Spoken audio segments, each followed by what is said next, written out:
everyone, this is update for October 16, 2023, day 600 of the war and of the date update. Also, this is catch up for October 15. It's going to be a pretty short video.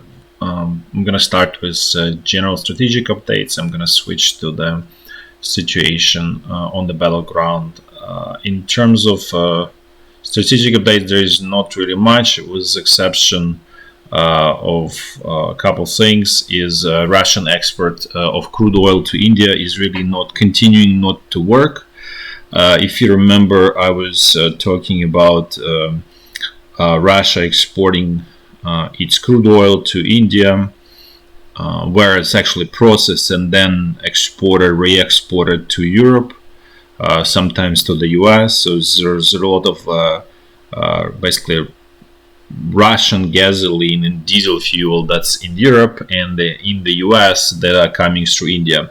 But the point was that Indian refineries were paying to Russia in rupees, and then Russia was stuck with about like 30 billion US dollars of rupees that they couldn't find use, because there's not much there for Russia to import from India. So the solution was actually, after that, turns out, is to switch to Chinese yuan, which is basically makes sense because China is producing a lot of things that are of interest to essentially anyone on this planet. And so it kind of worked for some time, but now there is a problem again.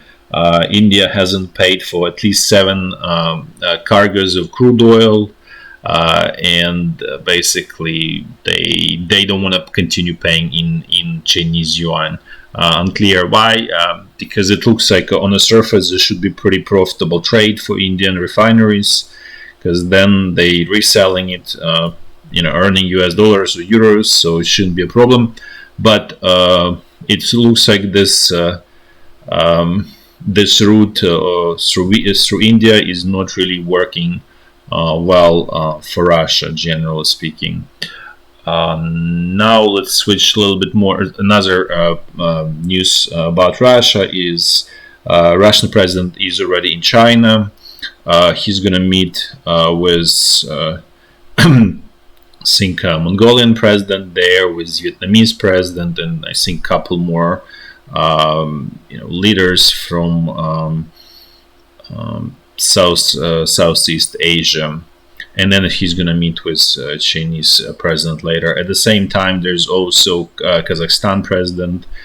He's meeting with the Chinese president. So as you can see, China really has a huge, tremendous leverage in Asia, and definitely showing it diplomatically to the rest of the world.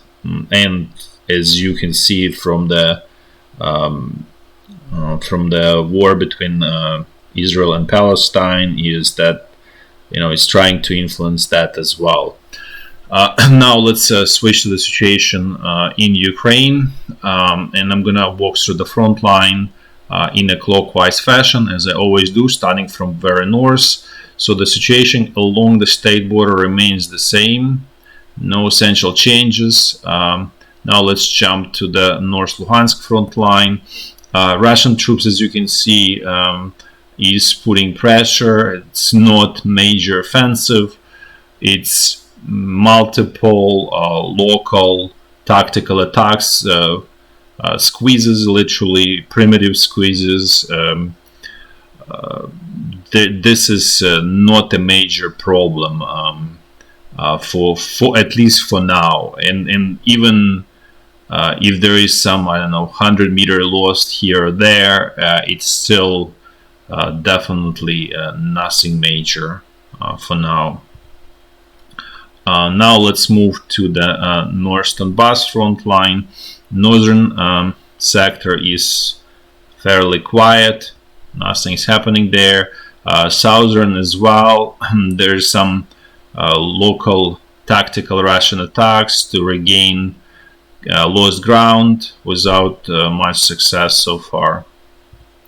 Now let's move to the central Donbas front line, where Russian troops were attempting to actually do local but I would say attack, offensive, whatever you call it, but it really resembled something more sort of logical. There's tons of flaws there, but at least there was something. So at this point, they continuing their attacks, but they completely stalled, and it doesn't look they're gonna get any further at this point. At the same time, it's probably gonna be this push in the same area will continue for a while, and they will not sort of give up easily for some time.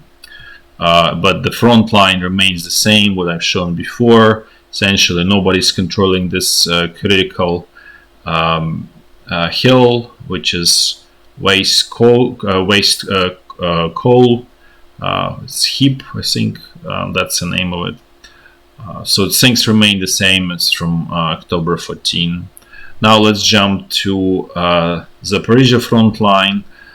Things here are somewhat similar in terms of there is Russian pressure. Again, local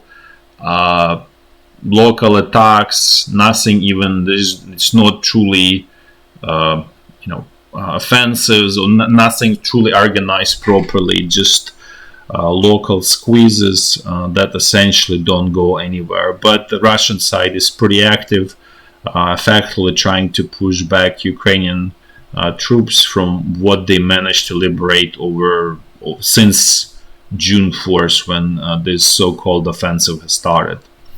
Now let's switch to the last section of the front line along the Dnipro River. Things here are quiet. Neither side is attempting to sort of move the situation in other direction.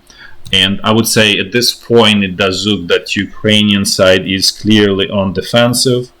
And I wouldn't say that the initiative is on the Russian side, because Russian side is also doesn't show really clear desire to really have true offensive, because even this attempt to capture Avdiyivka, it's still local offensive. It's nothing major. It's more being done for A, propaganda purposes, and B, to push Ukrainian troops away from Donetsk.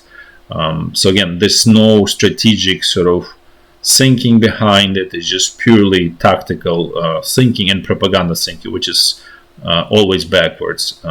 And so it looks like at both sides at this point are in a state of a stalemate, and neither side has I would say intellectual power to change that, and the Russian side maybe has some extra resources to try to change the situation, but the problem is that if they lose those resources, and they don't have that many of those resources, if they lose them, then they can become exposed. And then they also know their own sort of intellectual limitations. So it's just safer bet, from military bureaucrat perspective, is just to sit and do nothing. And so that's being done, and the same is on the Ukrainian side. The resources were exhausted, they are not completely used up, but again, the same idea is on the Ukrainian side. Okay, let's just keep something just in case there is major Russian offensive, and we'd rather be prepared for that, and it's just safer basically not to do anything at this point, because it's kind of officially being sort of announced that this so-called offensive failed. So okay, let's just sit and wait, let's see what happens. So the problem with all of this stalemate scenario is, in the long run, Ukraine will lose. It just simply the